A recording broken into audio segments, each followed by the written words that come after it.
Hello student, मैं शिवानी सोलन आपका welcome करती हूँ आपके अपने यूट्यूब चैनल के अंदर। सी स्टेट में पूछे जाने वाले कॉम्प्रीहेंशन को सीखेंगे कि किस तरह से हमें कॉम्प्रीहेंशन को करना चाहिए। कुछ इंपॉर्टेंट पॉइंट्स हैं जो मैं आप बच्चों के साथ डिस्कस करना चाहती हूँ।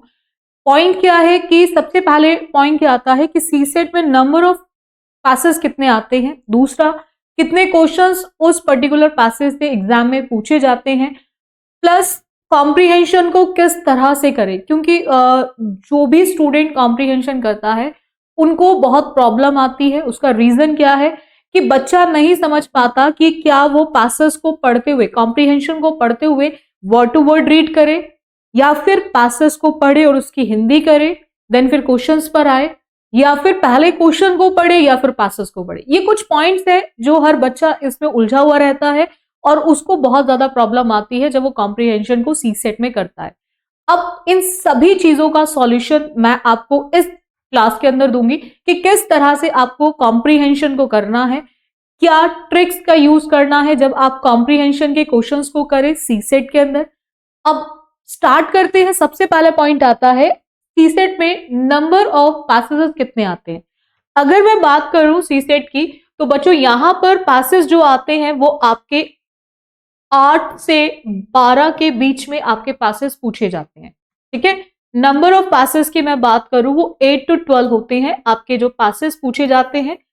दूसरा पॉइंट क्या आता है कि एक पासेस के अंदर मिनिमम 1 और 2 कुछ ऐसे पैसेज भी आ जाते हैं, जैसे आप पीसीएस वगैरह की भी तैयारी कर रहे हो तो वहां पर कुछ पैसेज के अंदर क्वेश्चंस 5 भी आते हैं। ठीक है, ये नंबर ऑफ पासेस के अंदर पूछे जाने वाले क्वेश्चंस हैं। अब पॉइंट क्या आता है कि जब हम कॉम्प्रीहेंशन को करते हैं, क्या हमें ग्रामर की नॉलेज होना बहुत जरूरी है, क्या हमें जीएस वाले पार्ट को बहुत स्ट्रांग होना बहुत जरूरी है, तभी हम पैसेज को कर पाएंगे। यानी कि एग्जामिनर कॉम्प्रीहेंशन के अंदर पर्टिकुलर हमारी किस चीज को टेस्ट करना चाहता है। अब आपको मैं एक चीज बता दूं, ये एसएससी का एग्जाम नहीं है कि यहां पर आपका लैंग्वेज पार्ट बहुत अच्छा हो, ग्रामर बहुत अच्छी हो। यहां पर कॉम्प्रीहेंशन का ग्रामर से कोई मतलब नहीं है। ठीक है, ना वो आपकी जीएस की नॉलेज को चेक कर रहा है यहाँ पे एग्जामिनर, वो बिल्कुल भी चेक नहीं कर रहा है कि आपकी जीएस कितनी अच्छी है। वो सिर्फ और सिर्फ आपकी नॉलेज को चेक कर रहा है, किसकी, जो उसने कॉम्प्रीहेंशन दिया है। यानी कि आपकी एक रीडिंग एबिलिटी को चेक किया जा रहा है कि आपकी रीडिंग एबिलिटी कैसी है, आप चीजों को पढ़कर कितना समझ पा रहे हो। बस इस चीज को टेस्ट किया जाता है कि आपकी अंडरस्टैंडिंग क्या है। और यही रीजन है कि अगर मैं टाइप्स ऑफ क्वेश्चंस की बात करूं तो एग्जामिनर टाइप पूछता है आपका एजम्पशन मतलब एज्यूम, क्योंकि आपकी वो रीडिंग टेस्ट ही तो कर रहा है कि आप कितना चीजों को समझ पा रहे हो। रीडिंग एबिलिटी के अंदर क्या है कि आप एबल हो उस चीज को समझने के या नहीं। तो वो आपसे जो क्वेश्चंस पूछता है रीडिंग कॉम्प्रीहेंशन बेस्ड, तो उसमें आपसे एजम्पशन पूछता है, अनुमान लगाना, पूर्व अनुमान लगाना कि आप पैराग्राफ को पढ़ने के बाद आप क्या अनुमान लगा सकते हो पैराग्राफ के बारे में। या फिर आपसे इन्फ्रेंस पूछेगा या फिर क्रक्स पूछेगा, पूरे ओवरऑल पासेस का क्रक्स क्या है, कंक्लूजन क्या है, किस उसमें आप इस पूरे पैराग्राफ को बता सकते हो। दूसरा, पैसेज का टोन क्या है, या पैराग्राफ आपको क्या मैसेज दे रहा है, किस चीज के बारे में पैराग्राफ आपको दिया गया है। या पैराग्राफ को पढ़ने के बाद आप ये बता सकते हो कि पूरा पैराग्राफ किस टॉपिक पे चल रहा था, वही आपके पैराग्राफ का यानी कि कॉम्प्रीहेंशन का टाइटल होगा। ये टाइप्स ऑफ क्वेश्चंस होते हैं आपके सी सेट के अंदर, टाइप्स ऑफ क्वेश्चंस जो आपके रीडिंग कॉम्प्रीहेंशन बेस्ड आते हैं। यानी कि आपसे या तो एजम्पशन पूछेगा, इन्फ्रेंस पूछेगा, crux, tone of the passage, message या फिर आपका टाइटल।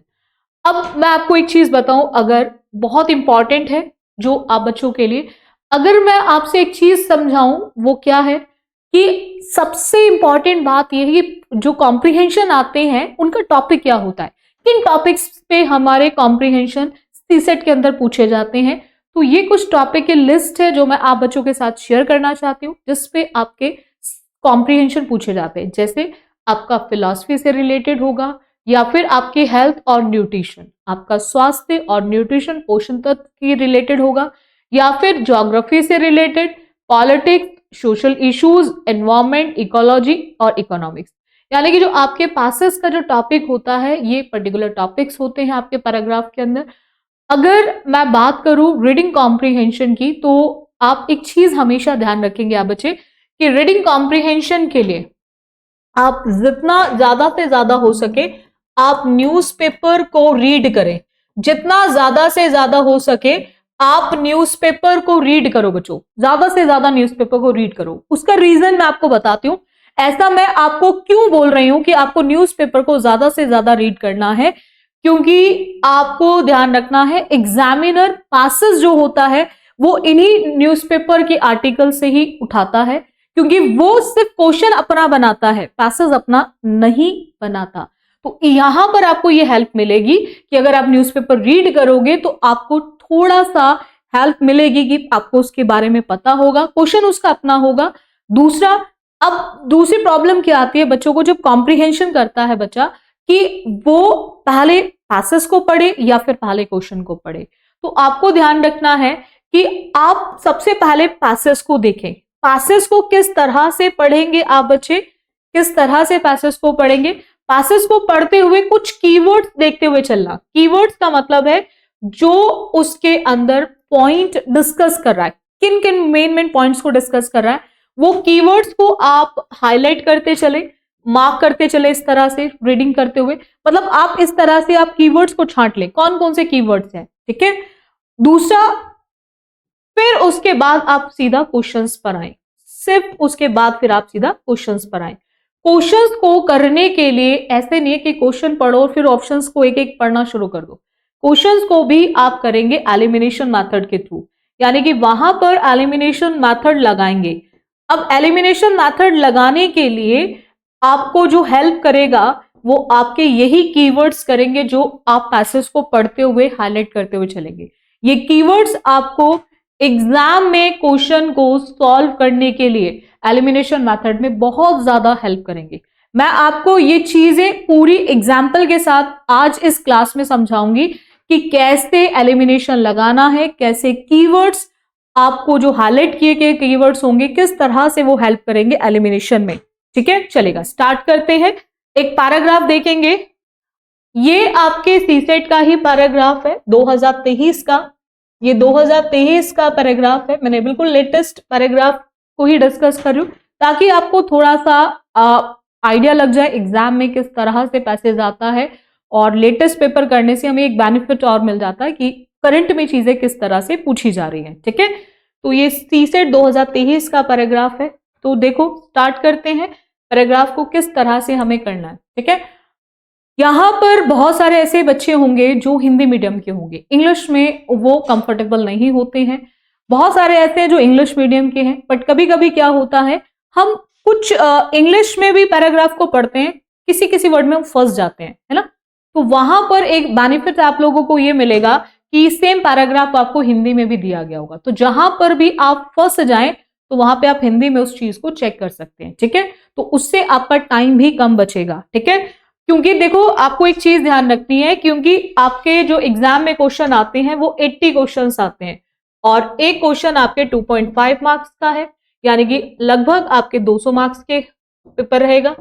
अब यहां पर अगर मैं बात करूं, सबसे पहले हमें एग्जाम में करना भी कॉम्प्रिहेंशन है, क्योंकि ये वो चीज है जो आपके कम समय में मैक्सिमम क्वेश्चंस को कवर कर देगा।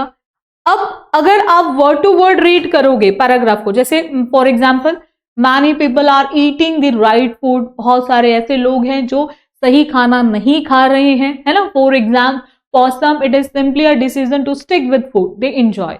तो अगर आप इस तरह से वर्ड टू वर्ड रीड करोगे और फिर ऑप्शंस पे जाओगे, क्वेश्चन पे जाओगे, तो ये आपका कम से कम 5 से 10 मिनट ले लेगा। ये कम से कम आपका 5 से 10 मिनट ले लेगा और ऐसे आपको कम से कम आपको एग्जाम में 8 से 12 पैसेज मिलेंगे।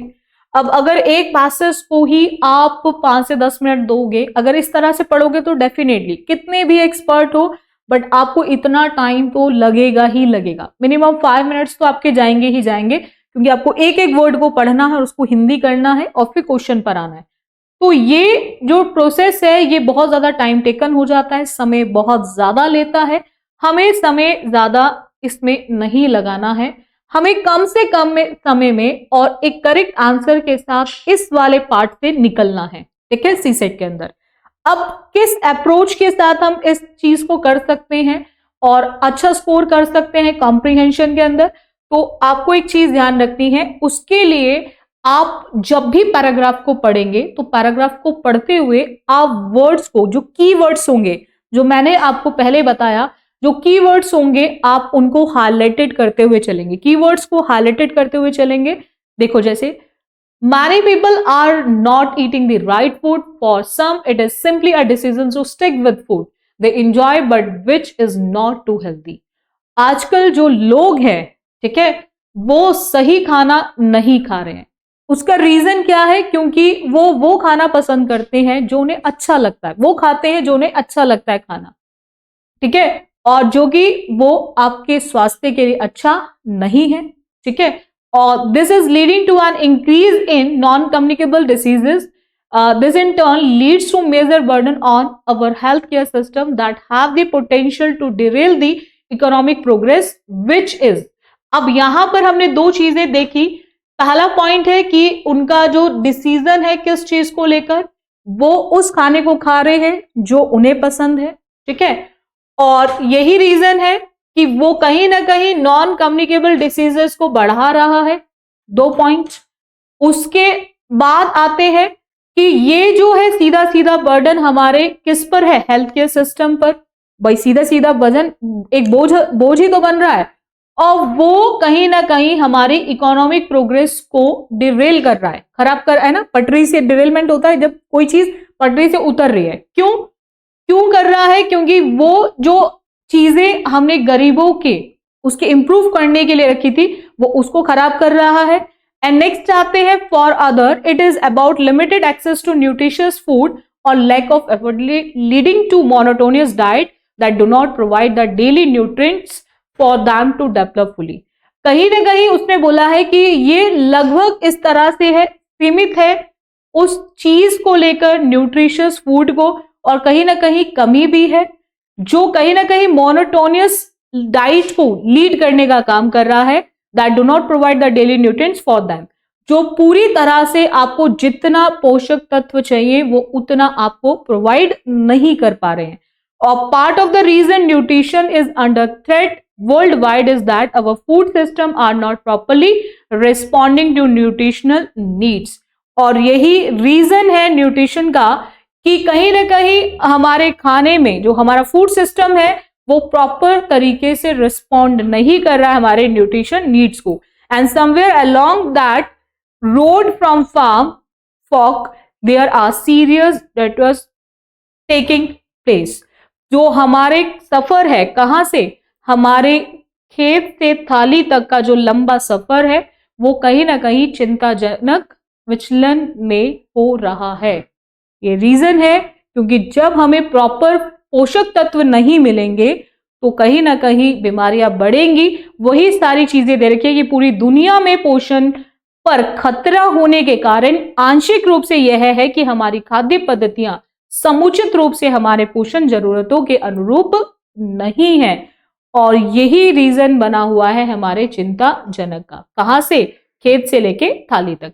तो अब ये पॉइंट्स हमने यहां पर हाईलाइट कर लिए, ये पॉइंट्स हमने यहां पे हाईलाइट कर लिए, और यही पॉइंट्स हमें आंसर्स करते हुए बहुत ज्यादा हेल्प करेंगे। देखो किस तरह से।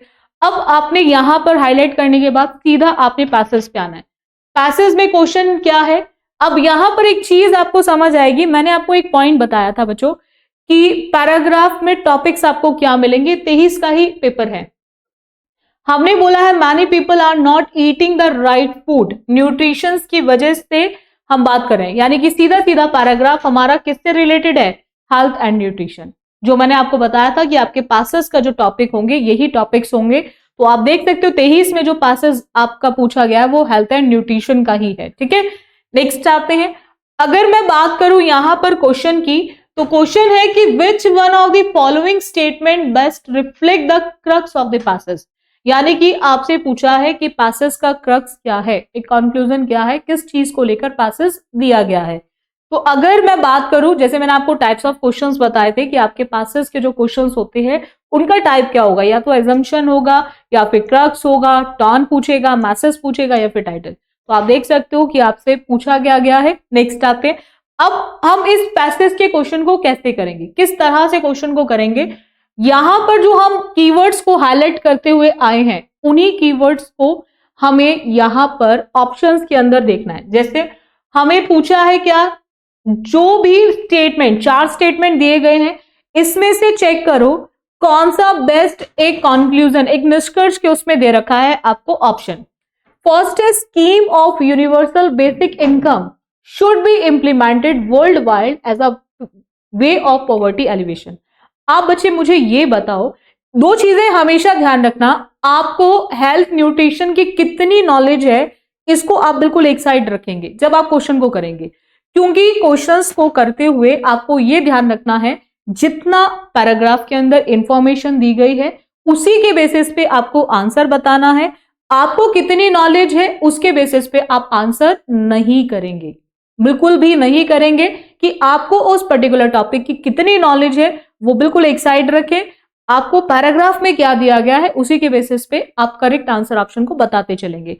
क्या कहीं पे भी पूरे पैराग्राफ के अंदर हमें यूनिवर्सल बेसिक इनकम के बारे में डिस्कस किया गया? क्या पूरे पैराग्राफ को हमने पढ़ा, कहीं भी यूनिवर्सल बेसिक इनकम के डिस्कशन हुआ? नहीं हुआ ना। कोई कीवर्ड हमने ऐसा हाईलाइट किया जो पैराग्राफ के अंदर दिया हो? नहीं। तो हम इस ऑप्शन को इजीली एलिमिनेट कर सकते हैं, जो मैंने अभी आपको बताया कि आपको यूज करना है एलिमिनेशन मेथड। इसी को एलिमिनेशन मेथड बोलते हैं। ऑप्शंस को हटाते चलेंगे, उन ऑप्शंस को जो इंफॉर्मेशन आप हाईलाइटेड कर आए पैराग्राफ में उसके बेसिस पे।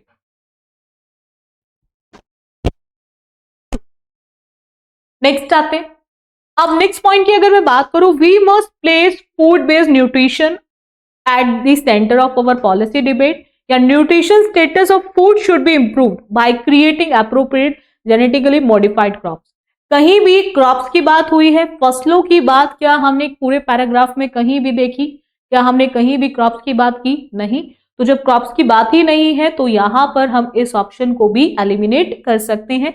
Using modern food processing technology we must fortified food items with required nutrient. कहीं भी हमने मॉडर्न फूड प्रोसेसिंग की बात ही नहीं करी है। कहीं भी हमें मॉडर्न फूड प्रोसेसिंग की बात की गई है? बताइएगा, कहीं भी है? बिल्कुल नहीं है। तो जब हमने मॉडर्न उसकी बात ही नहीं करी है तो हम इस ऑप्शन को भी एलिमिनेट कर सकते हैं। अब केवल कितने ऑप्शन बचे हैं? एक ही ऑप्शन। तो अब आप 101% बिल्कुल आप निश्चित तौर पे इस आंसर ऑप्शन को लगा दो, कुछ भी सोचने की जरूरत नहीं है। और इस चीज के लिए आप बिल्कुल टेंशन फ्री हो जाओ। अब जो ऑप्शन बचेगा वो हमेशा आपका करेक्ट आंसर ऑप्शन बचेगा। ये एक करेक्ट अप्रोच होती है 101% करेक्ट आंसर ऑप्शन को टिक करने की। इस तरह से अगर आप क्वेश्चंस को करेंगे एग्जाम के अंदर तो यहां पर 2 चीजों का आपको बेनिफिट मिलेगा, एक टाइम, दूसरा करेक्ट आंसर ऑप्शन। और यही 2 चीजें तो हमें चाहिए कॉम्प्रिहेंशन के अंदर, कि हमारा टाइम भी कम से कम लगे और दूसरा हमारा जो आंसर हम टिक कर आए एग्जाम के अंदर वो बिल्कुल करेक्ट टिक कर आए। पॉइंट क्लियर हो गया? तो इसी तरह से आप कॉम्प्रिहेंशन को पढ़े और बिल्कुल भी डरने की जरूरत नहीं है इस कॉम्प्रिहेंशन वाले पार्ट को लेकर, और इजिली तरीके से आप इस क्वेश्चन को कर सकते हो। ठीक है, सो इसी तरह के सेशंस को आप मेरे साथ रेगुलर बेसिस पे लेते रहे। सो आज के लिए इतना रखे। So thank you student for this session. बाकी करते हैं हम नेक्स्ट क्लास में, कुछ और कॉम्प्रिहेंशन करेंगे, एजम्पशन बेस्ड भी करेंगे, हम मैसेज, टाइटल, इन सब बेस्ड क्वेश्चंस करेंगे नेक्स्ट क्लास में।